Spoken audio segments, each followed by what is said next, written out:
Welcome to this section on goal modeling, where we will discuss the fundamentals of goal models, their purpose, design and use.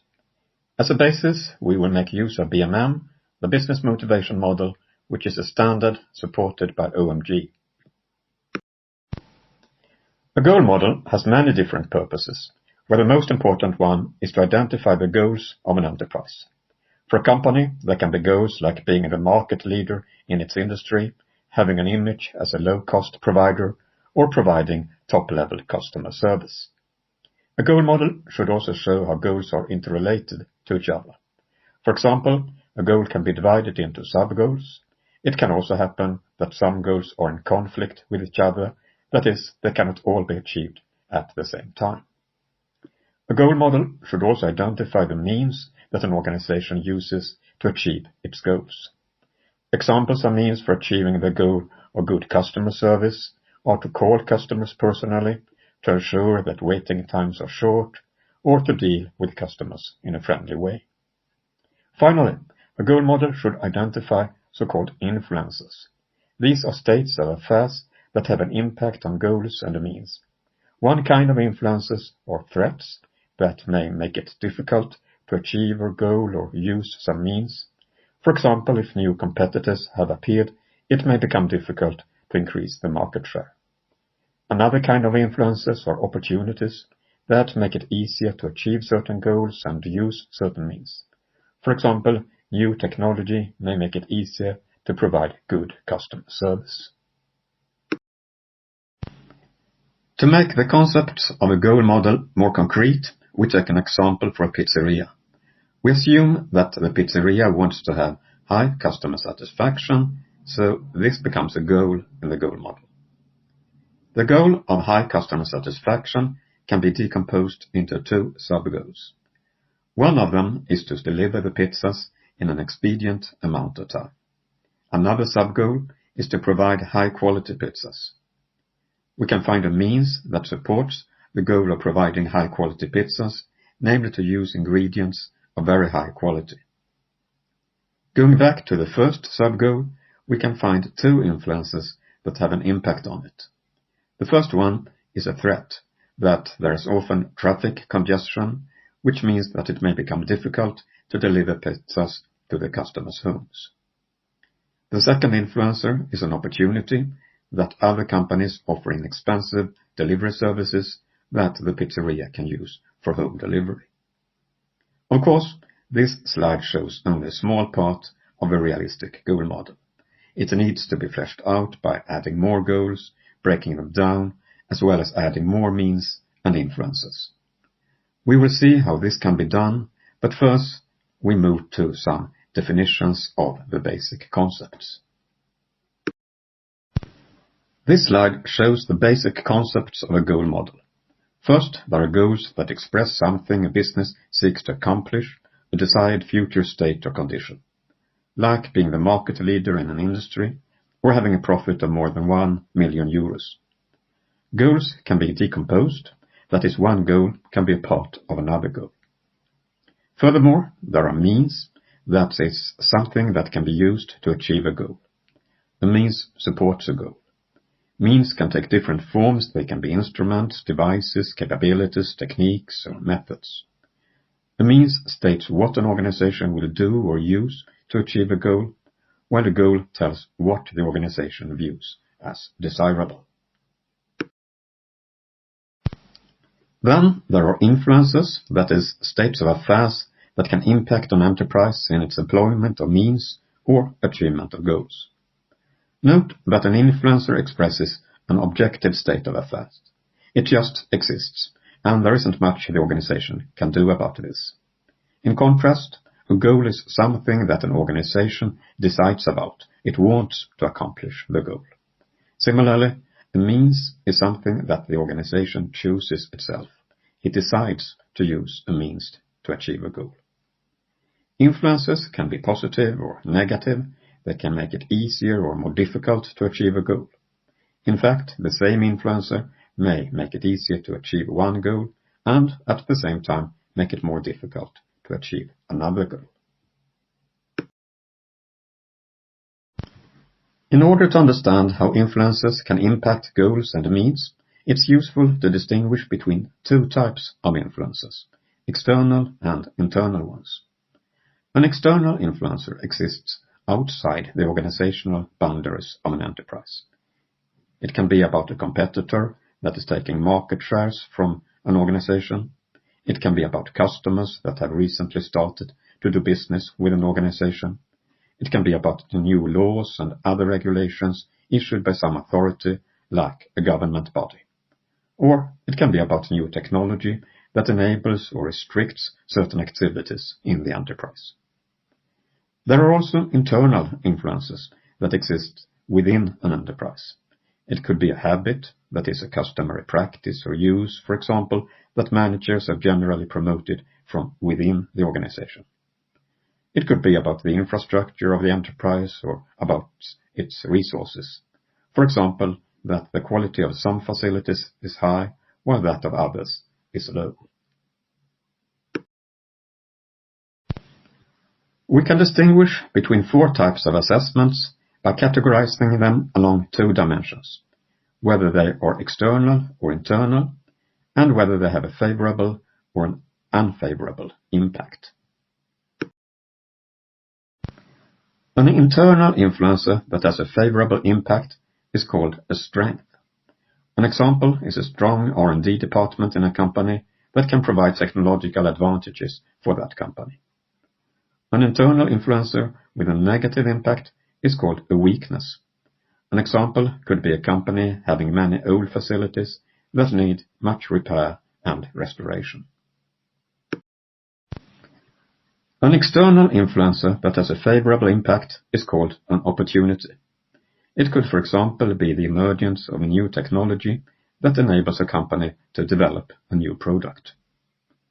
An external influencer with an unfavorable impact is called a threat. For example, new competitors that enter the market. It should be noted that an influencer is just something that is out there. In itself, it's neutral, and we need to make a conscious assessment about how it affects our goals and means. When doing this, it's helpful to use this figure to find out exactly what impact the influencer has. Here is an exercise where we have a skeleton of a goal model. The task is to classify the boxes into goals, means, or influences, and to specify the relationships between these. Please try to fill in the boxes before going on. There are several goals here, that is, states that someone wants to achieve, in this case, the university department. First, the department wants to have high standards, high quality in its education. The department also wants that many students complete their studies and graduate. So these two become goals.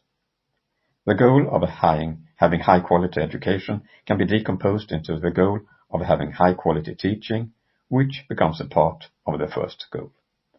In the same way, goal 2, to have many students that graduate, can be decomposed into two other goals. One is to have high throughput, that is, a high proportion of students that actually complete their studies. This means that you focus on the students that have started their studies and try to get them to complete their studies. A complementary goal is to focus on potential students, those who haven't started yet but could be interested in becoming students. That is, you try to get many applicants, which becomes a goal. There are also two means in this model. These means are things that the department can do or use to accomplish its goals. The department can develop multimedia teaching, which will support the goal of having high quality teaching. Another way of supporting this goal is to hire teachers with industry experience. Finally, there are two influences. The first one says that there are fewer young people. In itself, this is just an objective fact about reality.